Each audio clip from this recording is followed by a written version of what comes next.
ఉన్నాను. దేవునికి స్తోత్రం. ఈ రీతిగా మనం అందరం కూడా మరి చక్కగా దేవుని నామమును బట్టి కూడి ఆయన నామమును ఆరాధన చేయడానికి, దేవునికి కృతజ్ఞతాస్తుతులు చెల్లించడానికి దేవుడు మనకు ఎంతగానో కృప చూపించాడు. ఈ సమయంలో కొద్ది నిమిషాలు దేవుని యొక్క మాటలు మనం విందాము. చిన్న ప్రార్థన. పరిశుద్ధుడైన మా తండ్రి, ప్రేమ కలిగిన మా ప్రభువా, మీకు వందనాలు, స్తోత్రాలయ్యా. ఈ రాత్రి నా తండ్రి, ఇదిగో మీ బిడ్డలు ఏర్పాటు చేసిన కృతజ్ఞత కూడికలో మీ సేవకునిగా నిలబడి నీ మాటలు నీ బిడ్డలకు అందిస్తుండగా నన్ను మీ సిలువ చాటును మరుగుపరిచి మీ ఆత్మతో అభిషేకించి నా నోట నీ మాటలుంచి నీ బిడ్డలకు ఈ రాత్రి నీ మాటలు వినిపించి బలపరచమని, కుటుంబానికి కావలసినటువంటి శక్తివంతమైన మాటలు దయచేయమని యేసు నామమున అడిగి ప్రార్థన చేయించిన మా తండ్రి, ఆమేన్. ఆమేన్. నా పేరు బేబీ రాజు, మాది పెనమాకలంక గ్రామము. నూతులో కప్పలాంటి వాడనైన నన్ను దేవుడు ఈ కైకలూరు గ్రామానికి నడిపించాడు. నాకు వెళ్ళడం తప్ప ఎక్కడ ఉండడం తెలీదు. కైకలూరులో ఏదన్నా కొని వెళ్ళిపోతాను. అయితే మా అబ్బాయి 10th క్లాసు, అబ్బాయి కొంచెం బాగా చదువుకోవాలి అని చెప్పేసి మేము ఈ సంవత్సరమే రెంట్కి రావడం జరిగింది. వచ్చిన తర్వాత మా రోడ్లు మునిగిపోయినాయి, మా ఊరు మునిగిపోయింది. కైకలూరు ఏలూరుకి రోడ్డు బంద్ అయిపోయింది. దేవుని యొక్క మహాకృప, కుమారుడికి ఎక్కడ చదువు ఆటంకం లేకుండా ఇక్కడ చదివించుకోవడానికి దేవుడు ఎంతగానో కృప చూపించాడు. ప్రియమైన దేవుని బిడ్డలారా, నేను నా యొక్క ఇంటర్మీడియట్ చదువుతున్న సమయంలో దేవుని కొరకు బ్రతకాలని, అది మా అమ్మ చెప్పిన మాట. నీవు 2 సంవత్సరాల ప్రాయంలో ఉన్నప్పుడు, చావు బతుకుల మధ్య కొట్టుమిట్టాడుతున్నప్పుడు, ఏ డాక్టర్ నా వల్ల కాదు అని చెప్పినప్పుడు, నిన్ను మందిరంలో పెట్టి పడుకోబెట్టి ప్రార్థన చేసినప్పుడు దేవుడు నిన్ను బాగు చేశాడు, స్వస్థపరిచాడు, సజీవుడిగా చేశాడు అని చెప్పినప్పుడు నేను వెంటనే, అవును, నేను ఎప్పుడో చచ్చిపోయాను, దేవుడు నన్ను బ్రతికించాడు, దేవుని కోసం నేను బ్రతుకుతాను. ఒక్కడనే, ఆడపిల్లలు లేరు, మగపిల్లలు లేరు. నాన్న ఆర్ఎంపీ డాక్టరు, అమ్మ ప్రార్థనా పరురాలు, ప్రవచన వరం, స్వస్థత వరం, బహుబలమైనటువంటి పరిచర్య పెనమాకలంక గ్రామంలో జరిగించారు. ఇక్కడే విజ్ఞాన్ జూనియర్ కాలేజీలో ఫస్ట్ ఇయర్ డిస్కంటిన్యూ చేసి బైబిల్ కాలేజీకి వెళ్ళిపోయాను. అప్పుడు నా వయసు 17 సంవత్సరాలు. అది మొదలుకొని దేవుని కొరకు పనిచేయడం, దేవుని కొరకు ప్రయాసపడటం, ఇప్పటి వరకు దేవుని మహాకృపను బట్టి ముందుకు సాగడం అనేది జరుగుతుంది. ఇలా మీ అందరిని చూడటం, దేవుని వాక్యాన్ని మీతో పంచుకోవడం నాకు చాలా సంతోషంగా ఉంది. ప్రియమైన దేవుని బిడ్డలారా, దేవుడు భూమిని, ఆకాశాన్ని సృష్టించాడని దేవుని వాక్యంలో మనం వింటున్నాం. దేవుడు మృతతుల్యమైన గర్భంలో నుండి వాగ్దానం చేయబడిన వారసుడని అబ్రహాముకు శారముకు అనుగ్రహించాడని ఇస్సాకును మనం దేవుని మాటలు వింటున్నాం. ఇవి అసాధ్యమైనవి, అయితే దేవుడు దాన్ని సాధ్యం చేశాడు. మృతతుల్యమైన గర్భము అని మాట మనం చూస్తాము. అంటే కనడానికి పనికిరాదు, ఇంకా దానిలో పిండం పెరగడానికి అవకాశం లేదు. అయినప్పటికీ కూడా దేవుడు ఏం చేశాడంటే ఆ తల్లికి కుమారుడిని అనుగ్రహించాడు. నా ప్రియ దేవుని బిడ్డలారా, దేవుడు ఎర్ర సముద్రాన్ని 2 పాయలుగా చేశాడు, ఆరిన నేలగా చేశాడు. దేవుడు ఆకాశము నుండి మన్నాను కురిపించాడు. దేవుడు ఆయన పగలు మేఘస్తంభమై రాత్రి అగ్నిస్తంభమై నడిపించాడు. బండలో నుండి తాగడానికి నీళ్లు ఇచ్చాడు. అగ్ని బలమును చల్లార్చాడు. సింహపు నోళ్లను మూశాడు. ఎన్నెన్నో శక్యము కాని గొప్ప కార్యములు దేవుడు జరిగించాడు. దేవుడు ఎన్నో అద్భుతాలు పరిశుద్ధ బైబిల్ గ్రంథంలో ఆదికాండం మొదలుకొని ప్రకటన గ్రంథం వరకు చదివినప్పుడు యేసుక్రీస్తు చేసిన ఆశ్చర్యకార్యాలైతే అవి ఇంకనూ వివరించలేనన్ని గొప్ప కార్యాలు మనం చూస్తాము. ఈ యొక్క భూమి అంతా రాయడానికి చాలా అన్ని గొప్ప కార్యాలు దేవుడు చేశాడు. దేవుడు ఎప్పుడు గొప్ప కార్యాలే చేస్తాడు. దేవునికి స్తోత్రం. మనం మనం మనం ఏం చేస్తున్నాం? దేవుడు ఎప్పుడు ఆశ్చర్య కార్యాలే చేస్తాడు. మనం దేవుని కొరకు ఏం చేస్తున్నాం? మనం ఎలా ఉంటున్నాం ప్రశ్నించుకోవాలి. మొదటి తిమోతి పత్రిక 3వ అధ్యాయంలో అపోస్తలుడైన పౌలు తిమోతికి రాసిన లేఖన భాగంలో ఏమంటాడు? మనుషులు అంత్య దినాల్లో స్వార్థప్రియులు, ధనాపేక్షులు, బెంకములాడువారు, సజ్జన ద్వేషులు, అహంకారులు, దూషకులు, కృతజ్ఞత లేనివారు. దేవుడు కార్యాలు చేస్తూ ఉన్నాడు, ఆయుష్నిస్తూ ఉన్నాడు. కరోనా వచ్చింది, ఎంతో మందిని తీసుకుని పోయింది, కానీ నిన్ను సజీవుడిగా దేవుడు ఉంచాడు. కృతజ్ఞత కలిగి ఉన్నావా? ఎన్నోసార్లు మరణం నీపై దాడి చేసింది, ఎన్నోసార్లు ఆర్థిక పరమైన ఇబ్బందుల చేత సతమతం అయిపోయావు, ఎన్నోసార్లు మానసిక పరమైన ఒత్తిళ్లు, కుటుంబ పరిస్థితులు బాగోక ఏమిటి నా కుటుంబం అని ఎంతో బాధ అనుభవించినటువంటి పరిస్థితి. వాటన్నిటిని దేవుడు సరిచేశాడు. కృతజ్ఞత కలిగి ఉన్నావా? నీవు దేవునికి నమ్మకంగా ఉంటున్నావా? దేవుడు ఏం చేయడానికైనా సమర్థుడు. ఆయన నేల నుండి దరిద్రులు లేవనెత్తుతాడు, పెంటకుప్పల నుండి పేదలను పైకి లేవనెత్తాడు, అహంకారులను ఎదిరించి దీనులకు తన కృపను అనుగ్రహిస్తాడు. ఆయన బలవంతులను సింహాసనం నుండి త్రోసివేసి దీనులను ఆయన సింహాసనం మీద ఎక్కిస్తాడు. ఏం చేయడానికైనా దేవుడు సమర్థుడు. నీవు ఎలా ఉన్నావు దేవుని కొరకు? నీ యొక్క ప్రవర్తన, నీ యొక్క జీవితం, నీ యొక్క సాక్ష్యం ఏమిటి? దేవునికి కృతజ్ఞత కలిగి నీవు జీవిస్తున్నావా? నా ప్రియ దేవుని బిడ్డలారా, కీర్తనకారుడైన దావీదు ఏమంటున్నాడు? 103వ కీర్తనలో చూడండి, నా ప్రాణమా యెహోవాను సన్నతించుము, నా ప్రాణమా యెహోవాను సన్నిధించుము, నా అంతరంగములోనున్న సమస్తమా ఆయన పరిశుద్ధ నామమును సన్నిధించుము. ఆయన చేసిన ఉపకారములలో దేనిని మరువకుము నా ప్రాణమా. ఆయన ఉపకారములు, తన జీవిత కాలమంతా దేవుడు చేసిన కార్యములను తన హృదయంలో ధ్యానము చేసుకునేవాడు దావీదు మహారాజు. అందుకని అంటాడు 27వ కీర్తన 4వ వచనంలో, యెహోవా యొద్ద నేను ఒక వరం అడిగాను, దానిని నేను వెతుకుచున్నాను, యెహోవా ప్రసన్నతను చూడవలెనని, ఆయన ఆలయంలో ధ్యానించవలెనని, నా జీవిత కాలమంతా యెహోవా మందిరంలో నివసింపగోరుచున్నాను అని ఆయన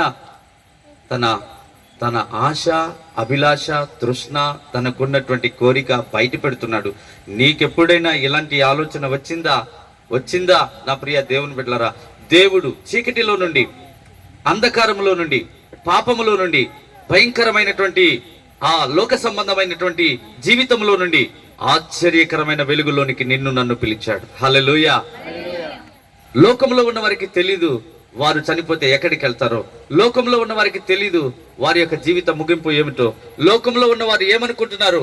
ఇదిగో ఈ కంఠంలో ప్రాణం ఉండగానే తినాలా, త్రాగాలా, ఈ లోకంలో ఉన్న సకల సౌకర్యములు, ఈ లోకంలో ఉన్న ఆగభోగాలు అనుభవించాలా అని వారు ఆలోచన చేస్తా ఉన్నారు. కానీ దేవుడు చూడండి, చివరికి వారి గతి ఏమిటో మనకి తెలుసు. కానీ దేవుని బిడ్డలమైనటువంటి మనకి ఒక నిరీక్షణ ఉంది. అది దేవునితో కూడా ఉండేటువంటి గొప్ప భాగ్యము. హల్లెలూయా. నా ప్రియ దేవుని బిడ్డలారా, మీరు బాగా ఆలోచన చేయండి. ఇప్పటికైనా మీ హృదయాలలో ఒక నూతనమైనటువంటి ఆ మార్పును రావడానికి ఆహ్వానించండి. మీరు దేవుని కొరకు నమ్మకమైన వ్యక్తులుగా జీవించడానికి ప్రయత్నం చేయండి. దావీదు యొక్క హృదయము, ఆయన అంటాడు, యెహోవా చేసిన ఉపకారములలో నా ప్రాణమా నీవు దేనిని మరువకము, నా ప్రాణమా దేన్ని మరువవద్దు. ఇదిగో నేను గొర్రెలు కాస్తున్న సమయంలో నా తల్లిదండ్రులకు దూరంగా ఉన్నప్పుడు, నా అన్నదమ్ములకు దూరంగా ఉన్నప్పుడు, ఒంటరి వాడనై ఉన్నప్పుడు నా పరిస్థితి ఏమిటో దేవుడు చూశాడు. మరి నా పరిస్థితిని బట్టి దేవుడు నన్ను జ్ఞాపకం చేసుకున్నాడు. ఎన్నో ఆపదల్లో, ఎన్నో ఇబ్బందులలో, ఎన్నో సమస్యలలో దేవుడు నన్ను రక్షించాడు. కాబట్టి నా ప్రాణమా ఆయన చేసిన ఉపకారాల్లో దేనిని నీవు మరువవద్దు నా ప్రాణమా అంట. ఇంకొక ఆయన ఉన్నాడు, ఆయన ఏమంటాడు, కొత్త నిబంధనలో ధనవంతుడైనటువంటి వ్యక్తి, ఆయన ఏమంటాడు, నా ప్రాణమా తినుము, త్రాగుము, సుఖించుము. ఎందుకంటే ఇదిగో నీ జీవిత కాలమంతయు కూర్చుని తిన్న తరగని ఆస్తి సమకూర్చబడింది నా ప్రాణమా అని చెప్పి ఆయన మాట్లాడతాడు. నా ప్రియ దేవుని బిడ్డలారా, ఒక వ్యక్తి లోక సంబంధమైన వ్యక్తి, ఒక వ్యక్తి దేవుని సంబంధమైన వ్యక్తి, ఆత్మ సంబంధమైన వ్యక్తి. మీరు ఏ వ్యక్తి మాదిరిగా ఉండాలని ఆలోచన కలిగి ఉన్నారు? దేవుడు మేలు చేస్తే ఎలా ఉండాలి? గెరాసీల దేశంలో సానాదయం పట్టిన వ్యక్తి ఎలా ఉన్నాడు? ఒకప్పుడు సమాధుల్లో నివాసం చేసేవాడు, వస్త్రాలు లేకుండా ఆ దారిని పోయే వారిని భయపెడుతూ, తన దేహాన్ని తానే రాళ్లతో గాయపరుచుకుంటూ అందరిని భయపెడుతూ ఉండేవాడు. అతన్ని ఆ గ్రామ ప్రజలు పట్టుకొచ్చారు, తాళ్లతో కట్టారు, తాళ్లు తెంపుకుని వెళ్ళిపోయాడు. అతన్ని ఒకసారి మరలా గొలుసులతో బంధించారు, మరలా అతడు వెళ్ళిపోయాడు. ఎక్కడికి వెళ్ళిపోయాడు? శ్మశానంలోనికి వెళ్ళిపోయాడు. ఆ భయంకరమైన అంధకారమైనటువంటి స్థితిలోనికి వెళ్ళిపోయాడు. యేసయ్య అతని దగ్గరికి వెళ్ళాడు. దేవునికి స్తోత్రం. యేసయ్య అతని దగ్గరికి వెళ్ళినప్పుడు అతనిలో ఉన్న దురాత్మ శక్తులన్నీ కూడా అతని విడిచి వెళ్ళిపోయినాయి. అతడు స్వస్థత పొందుకున్నాడు. ఎక్కడ కూర్చున్నాడు? యేసు ప్రభు పాదాల దగ్గర కూర్చున్నాడు. హల్లెలూయా. నువ్వెక్కడ కూర్చుంటున్నావు? నువ్వు బారుషప్పుల్లో కూర్చుంటున్నావు. 10 మంది కూర్చున్న చోట కూర్చుని అపహాస్యము, 10 మంది నడిచేటువంటి ఆ చెడు మార్గంలో నడుస్తూ. అందుకే అంటాడు కీర్తనకారుడు, మొదటి కీర్తన, దుష్టుల ఆలోచన చొప్పున నడవద్దు, పాపుల మార్గం నిలవద్దు, అపహాస్యకులు కూర్చుండే చోటును కూర్చుండవద్దు. యెహోవా ధర్మశాస్త్రమందు ఆనందించు, జీవము గల దేవుని మాటల యందు నువ్వు సంతోషించాలి. దివారాత్రములు దాన్ని ధ్యానించాలి, వాటిని హృదయంలో తలపోసుకోవాలి.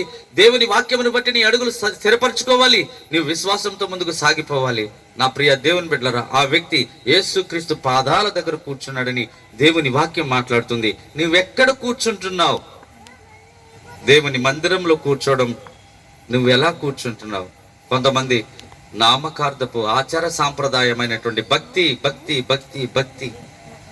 అందుకే అన్నాడు, నా నిమిత్తం కాదు మీ నిమిత్తమే అన్ని జనుల మధ్య నా నామం దూషింపబడుతుంది అని ప్రభు చెప్పాడు. కాబట్టి నా ప్రియ దేవుని బిడ్డలారా, ఈ రాత్రి నీవు ఒక నూతనమైన వ్యక్తిగా మార్చబడాలని, నీవు దేవునికి స్థిరస్థాయి సాక్షిగా వాడబడాలని, నిలవబడాలని దేవుడు కోరుకుంటున్నాడు. అందుకే ఈ రాత్రి బర్నా గారి ద్వారా ఈ కూడికను ఏర్పాటు చేశాడు.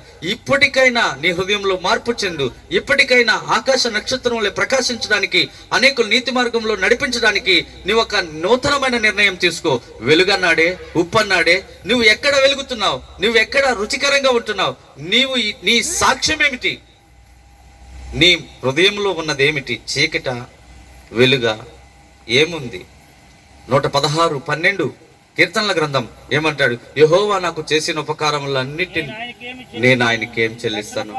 రక్షణ పాత్రను చేతపుచ్చుకుని యెహోవా నామమును ప్రార్థన చేస్తాను, కన్నీరు కారుస్తాను, అంగలారుస్తాను, ఆయన పాదాలు పట్టుకుంటాను. అయ్యో అయ్యో, ఇంకా నా భర్త మారలేదే, నా బిడ్డలు మారలేదే, నా కోడలు మారలేదే, నా కూతుళ్ళు మారలేదే, నా అల్లుళ్ళు మారలేదే, అయ్యో నా ఇంటి పక్కన వారు మారలేదే, అయ్యో ఈ రక్షణను వారు నిర్లక్ష్యం చేస్తున్నారే, ఓ ఇంత గొప్ప రక్షణ నిర్లక్ష్యం చేస్తే వారు ఎలా తప్పించుకుంటారు? ఓ వారు ఎలా తప్పించుకుంటారు ప్రభువా అని యెహోవా నామమున ప్రార్థన చేసావా ఎప్పుడైనా? కన్నీరు కార్చావా ఎప్పుడైనా? ఉపవాసం ఉన్నావా ఎప్పుడైనా? దేవుణ్ణి అడిగావా ఎప్పుడైనా? ఆయన చేసిన ఉపకారములన్నిటిని బట్టి నేను ఆయనకి ఏమి చెల్లిస్తాను? ఏం చెల్లిస్తావు నువ్వు? ఆయన అంటాడు, భూమి నాది, వెండి నాది, బంగారము నాది, సమస్తము. కొంతమంది 100 రూపాయలు కానికేయంగానే ఓ పెద్ద ఆస్తులు అంతస్తులు ఇచ్చేసినట్లుగా ఎంత ఫీల్ అయిపోతారో. మేము ఎంతో ఇచ్చేస్తున్నాం దేవునికి. 10,000 ఇస్తే, ఎంతో కొంత ఇస్తే మేము మా జీవితాలు ఇచ్చాం. దేవునికి స్తోత్రం. దేవుని సేవకులు జీవితాలు దేవుని కొరకు పణంగా పెడతారు. నా ప్రియ దేవుని బిడ్డలారా, మీ ఇచ్చే 100, 10,000, 1,00,000 దేనికి సాటి రావని నేను చెప్తున్నాను ధైర్యంగా. కాబట్టి మీరు దాన్ని బట్టి ఎప్పుడు అతిశయపడవద్దు. మీరు ప్రార్థన చేయాలి. దేవుడు ఈ వాక్యం మన వెనుకల్లో దీవించి ఆశీర్వదించును గాక. అందరికి వందనాలు. పరిశుద్ధుడు అయిన మా తండ్రి, ప్రేమ కలిగిన మా ప్రభువా, ఈ సమయంలో నీ దేన సేవకుడు నన్ను నిలవబెట్టుకుని నీ వాక్యం ద్వారా నీ బిడ్డలతో మాట్లాడినందుకు నీకు వందనాలు. ఈ మాటలు నీ బిడ్డల హృదయాలలో నీరు కట్టి నూరంతలుగా ఫలింపచేసి ప్రతి ఒక్కరు ఇది మొదలుకొని నీకు నమ్మకమైన సాక్షులుగా ఈ లోకంలో ఉండడానికి ప్రభువా సహాయం చేయండి. ముఖ్యంగా బర్నా గారి వారి కుటుంబమును మీరు దీవించండి, వారికి సంపూర్ణ స్వస్థతను కలిగించండి. వారి కుమార్తెకు మీరు అనుగ్రహించిన ఉద్యోగమును బట్టి మీకు వందనాలు. ఇంకను నాయన మొదట నీ స్థితి కొద్దిగా ఉండి నన్ను తుదను నీవు మహాభివృద్ధి నందుదు అనే వాగ్దానము నీ బిడ్డల పట్ల నెరవేర్చి సహాయం చేయమని యేసు నామమున అడిగి ప్రార్థన చేయించిన మా తండ్రి, ఆమేన్.